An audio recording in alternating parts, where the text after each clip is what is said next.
Bismillah. Assalamualaikum warahmatullahi wabarakatuh. Nama saya Dian Ajihari, NPM 1715310014. Nah, di sini saya akan menjelaskan sedikit mengenai tugas saya, yaitu dari kasus 5. Di jurnal umum terdapat tanggal, keterangan debit dan kredit. Di sini kita sudah mendapatkan total debit sebesar 121.500.000 dan di kreditnya juga sama, totalnya 121.500.000. Next, kita masuk ke PDA atau buku besar. Di PDA terdapat aktiva dan pasiva atau kewajiban.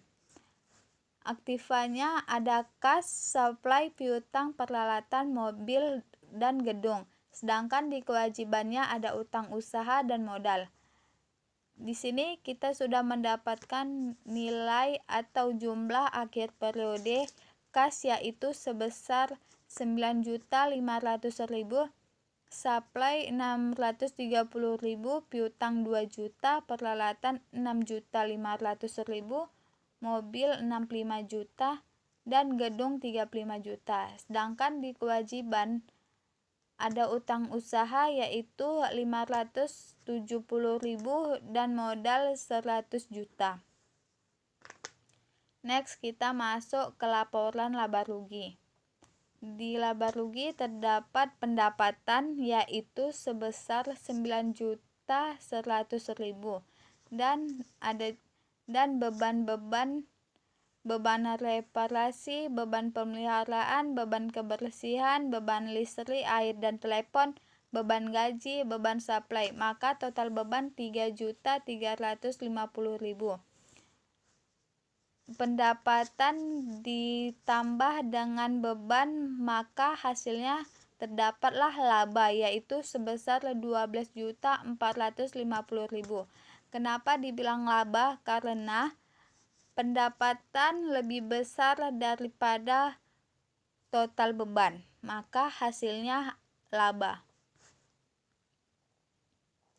Dan masuk ke laporan perubahan ekuitas. Modal awal 105 juta. Modal awal ini kita dapat dari jurnal umum yang awal kali modalnya dan kita posting ke laporan perubahan ekuitas. Dan ada juga laba 12.450.000.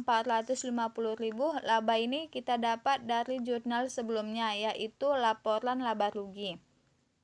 Maka kita posting ke laporan perubahan ekuitas. Dan ada juga prive 550.000.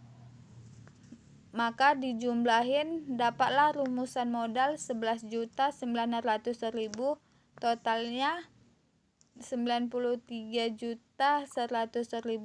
Total 93.100.000 ini dari modal awal dikurang dengan rumusan modal, maka hasilnya 93.100.000. Next, kita masuk ke neraca.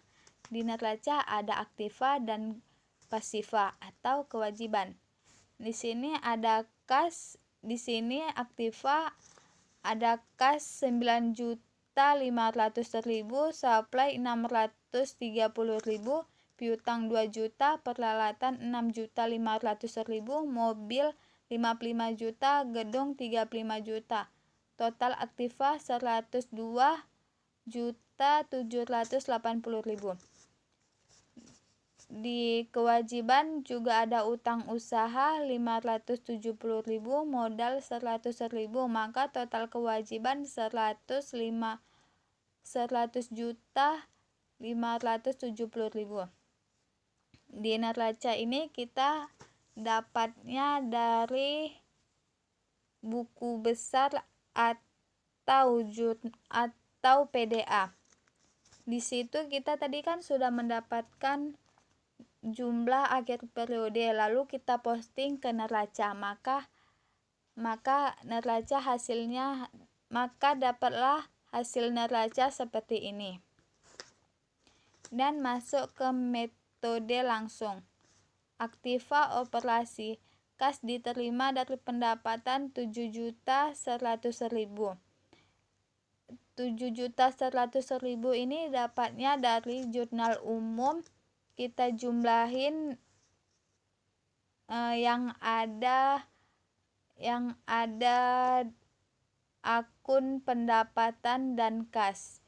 Itu letaknya di tanggal 10 dan di tanggal 30. Maka dijumlahin hasilnya 7.100.000. Kas yang dibayar untuk beban hasilnya 3.350.000. Arus kas bersih aktiva operasi 3.750.000. 3.750 ini dari 7.100.000 dikurang 3.350.000, maka hasilnya 3.750.000. Aktiva transaksi pembelian supply 630.000, aktiva pendanaan Prive 550.000, kas awal periode 8.500.000, kas akhir periode 9.500.000. Metode tidak langsung. Laba bersih 12.450.000. Laba bersih ini dapatnya dari laporan sebelumnya, yaitu laporan laba rugi.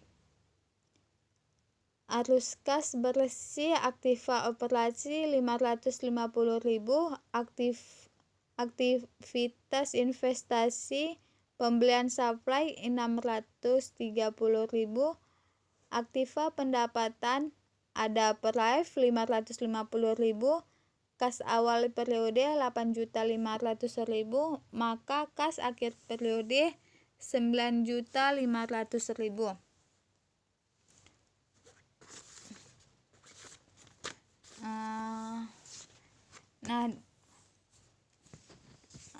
Sekian dari penjelasan saya, lebih dan kurangnya saya mohon maaf.